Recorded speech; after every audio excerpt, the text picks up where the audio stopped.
Good evening, families. My name is Mr. Candela, Russell Candela, and I am your student's global history teacher. I'm currently teaching three classes, so your student is enrolled in either the Global Studies block class, where we take Global 1 and Global 2 all in 1 year. It's double period class, or they are enrolled in Global 1, which I teach one section of, or they are enrolled in Global 2, which I also teach one section of. So your child is part of one of these sections of Global Studies, and I am their teacher. A little bit about myself before we begin. Um, this is my fifth year in Newburgh. Before this, I taught for 6 years in the South Bronx. Um, I live in this community. I live in New Windsor. My wife is a teacher in this district. She teaches elementary school at New Windsor School, and I have two children that go to school in this district also. Um, One in South Middle School and one in New Windsor School Elementary. So I'm kind of firmly entrenched in this community. So I certainly do have a vested interest in how well things go educationally around here for sure. So just before we even begin, I just want to direct your attention. What I'm going to do basically is I'm going to walk you through the syllabus, which is applicable to all the courses. So it's basically the same for the block class as well as Global 1 and Global 2. So I'm going to go through this with you. After that, I'm going to walk you through Google Classroom and how we use Google Classroom to deliver virtual instruction. And then I'm just going to kind of wrap things up with a Google form, basically contact information that you can provide in order to get on an email list, or I have your correspondence information if I ever need to get in touch with you. So the first thing I want to direct your attention to is the top of the syllabus here, my name, room number, and here's my email address. Okay. rcandela@necsd.net. And I return all correspondence. I try to pride myself on responding pretty quickly. So if you have any questions or comments or anything like that, feel free to email me and I will respond promptly. Hopefully, barring any unforeseen circumstance. Some information about the course, depending on which of the courses you are enrolled in. Global 1 and the Block Global class, which starts with Global 1, we are talking about everything from prehistory leading all the way up to the year 1750. And then the block class, the second half of the year, we will begin at 1750 and move forward. And for Global 2, we will start the year at the year 1750 and then move forward from there. So, it's a pretty wide scope of things that we are trying to examine. And I will go over specific topics of discussion and study later on in the presentation. So just bear with me. So course objectives and skills. Basically, we're just trying to teach your student to become a historian. Okay. And essentially, that is examining issues from multiple perspectives, trying to make arguments for and against certain things and kind of really open up our mind to different possibilities and different ways of kind of evaluating events of the past, and what are the implications of the past for the future and the present also. That's a big part of it, and we do that in a variety of ways. We try to engage in as much debate, although admittedly in the virtual world debate is a little bit of a tricky thing, but we're trying our best. We examine primary documents and a variety of secondary sources also. A lot of geography, try to gain an understanding of events of the past and how it is informed by geography and how it relates to the present and the future, like I said. So those are basically course objectives and skills. What does your student need to bring with them every day? What do they need to be equipped with in order to participate here? In the virtual learning world, they don't need much. They need a Chromebook or other means of internet access. Chromebook is preferable. And they need a notebook. Although all the notes are delivered kind of electronically here in the virtual world, it does help to keep a hard copy notebook, because once we start transitioning back into the classroom, that is something that we will use kind of more regularly. And if they have all their notes in one place to begin with, it's a lot easier and seamless transition when we do return. So that's certainly a recommendation. The grading system in virtual learning, we're sticking with really two categories of grading. It's really classwork and assessments. The attendance policy as it's currently written and being executed by the district, as well as other just kind of personal considerations as far as the extenuating circumstances that we're in. Usually I have a participation category, but seeing as how circumstances dictate that certain students are not able to attend all the time for a variety of different reasons, we've decided to stick with really two grading categories, that being classwork and assessments. So through these two categories, 80% of the grade will be figured out by examining the student's classwork, and 20% of the grade will be figured out by an average of the student's assessment scores. And I will go over what each of those look like as we move forward. For starters, the grading rubric that we will use to assess classwork is listed here. It's on a 0 to 4 scale, and that's a grading scale that is determined by the district. That is not my choice. It is my choice how that grading scale does get applied, though. So I'm just going to paraphrase. I'm not going to read every word of this. There's a lot here. If you're interested, you can always pause the video and kind of read more detailed. But essentially, the classwork grade is based on effort. If a student is giving genuine effort and meeting certain expectations, like responding in complete sentences when it's warranted, and addressing any and all portions of every question or task that is assigned, and providing sufficient detail, accuracy is not really taken into account. Now, it should be noted that it's important to be accurate, but as far as effort is concerned, their grade is going to be based almost solely on effort. So as long as they're giving genuine effort on the assignment, there shouldn't really be an issue. You can kind of read through here. If a student decides to skip certain portions of a task or certain parts of a question or certain questions altogether, that classwork grade kind of comes down from there. Moving on. So how do we score writing assignments? Assessments are going to be all writing assignments for the foreseeable future, especially in the virtual world. We found that it's very difficult to deliver multiple choice quizzes and tests virtually with any real integrity. So writing assignments, essays, seem to be the preferred method of assessment in the virtual world. Because it's easiest to execute with some integrity. So as far as how that 0 to 4 rubric is applied for each writing assignment, that is going to change with each writing assignment, and that scoring rubric is going to be personalized for each writing assignment. So that prior to the student beginning that the work on that essay, they will be provided with a scoring rubric, so that they will have a complete and total understanding of exactly how they're being scored, what exactly the expectations are, and we've gone over the writing rubrics in each of the classes, so your student should be able to provide you with more detailed information if you ask them. So take a shot at that and test them, see if they know what they're talking about there. They should. So moving on, attendance. Now, usually an attendance policy is, it's a district thing. So in this particular case, the attendance policy for virtual and hybrid learning can be found in the Project Reopen Family Guidebook.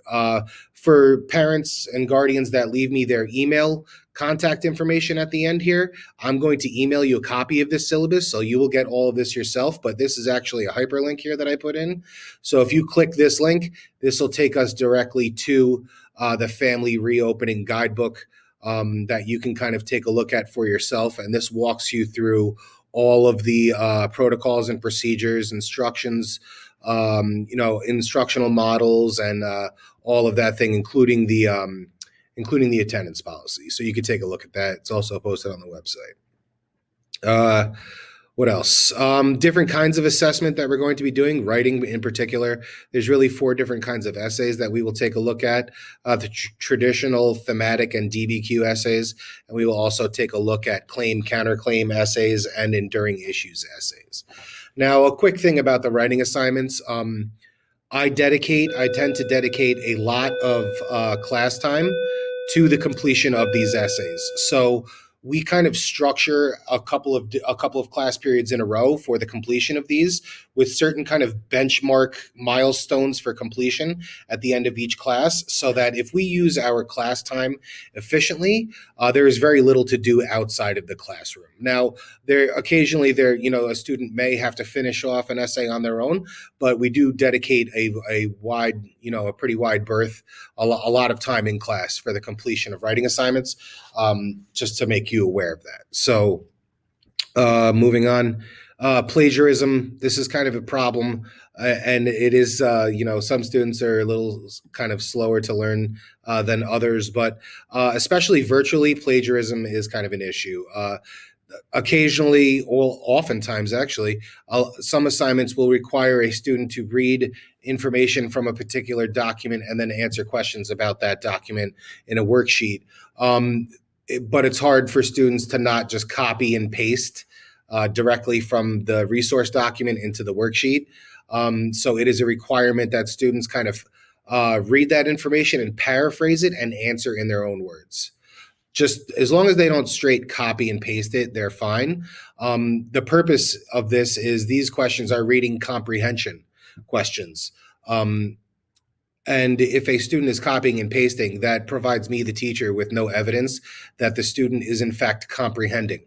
So it kind of, goes against the model of that type of a question. Now, assignments oftentimes contain a variety of different questioning, reading comprehension being only one of them.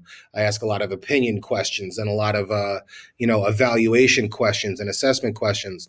So, there's a wide variety of questioning techniques that are employed. But with regard to reading comprehension, it's important that students don't just copy and paste. Copying and pasting and plagiarism will negatively impact their classwork grade. So that is something that we're trying to, make sure students are aware of. A lot of them have picked up on that. Some a little bit slower than others, but they're getting better. So writing assignments are basically the same thing. I run every writing assignment through a plagiarism checker, just as for posterity's sake. 99% of the time, there's no issues. It's just a standard practice to keep everybody honest.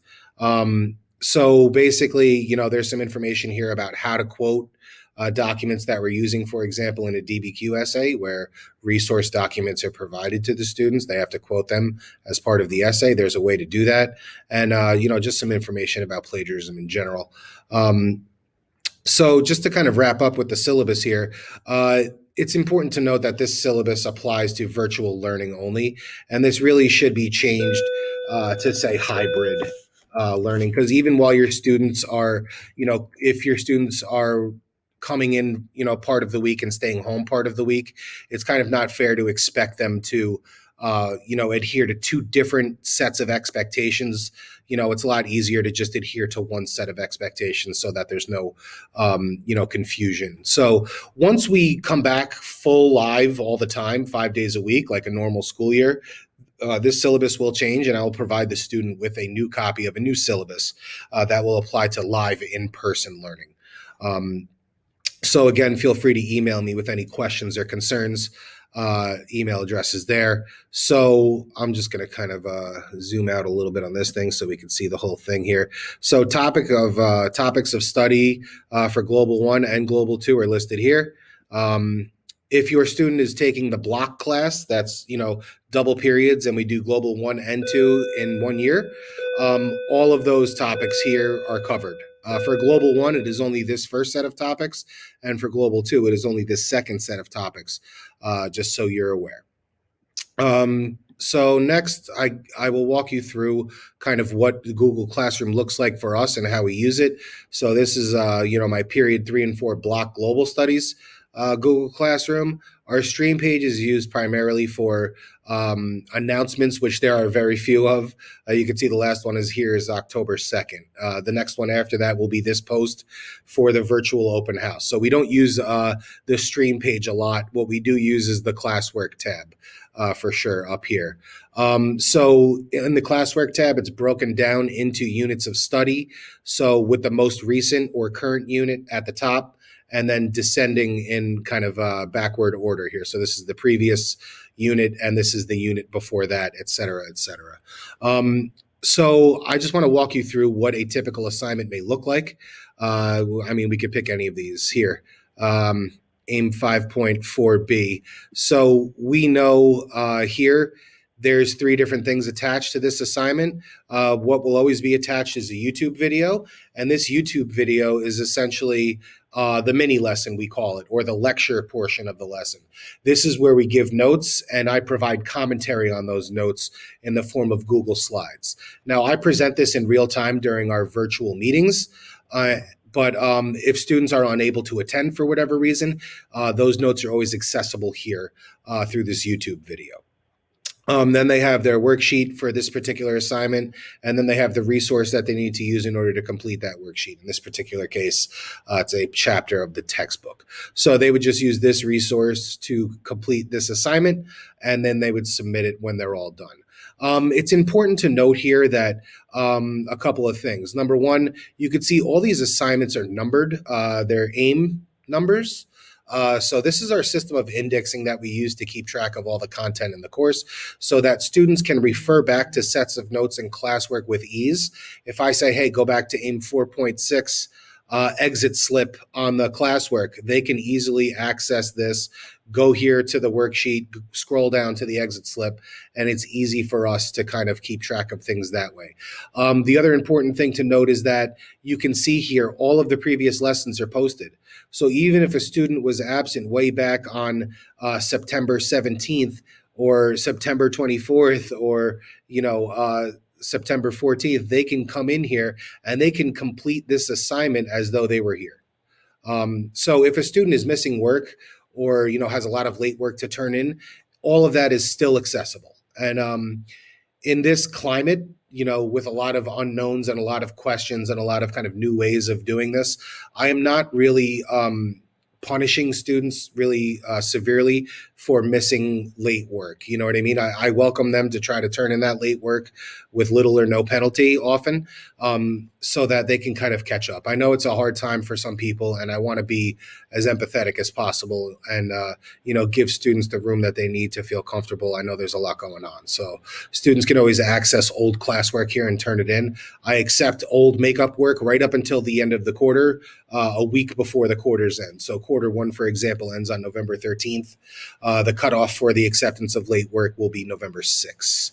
And students have known that. I've emailed them that, and I've also posted that. They know that. So that's pretty much that. And the same is true for Global One in seventh period. The same thing. It's all built the same way. I just want you guys to feel left out. And Global 2 also built the same way. So all the old classwork is here.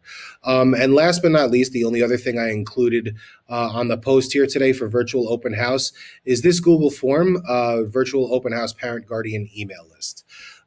This is just some basic information should you care to fill it out. Your student's last name and first name, the parent or guardian last name and first name, and then either your email and or your phone number. Both if you want. It's really your decision. And then how would you prefer to be contacted should the need arise? Do you prefer email or do you prefer a phone call? And that's your choice. Like I said, any parent or guardian that provides their email through this form here today, I will email you a copy of the syllabus so that you have your own copy. And that's something that you could refer back to at any time. So just to recap, my contact information is here. And if you missed any kind of important things, you could always scroll this video back and pause and, rewatch sections of it if you have any questions. If not, feel free to email me. I know I was probably a little bit long-winded, but I appreciate your attention. And again, if you have any questions or comments, feel free to email me. Enjoy the rest of Virtual Open House, and we will see you again.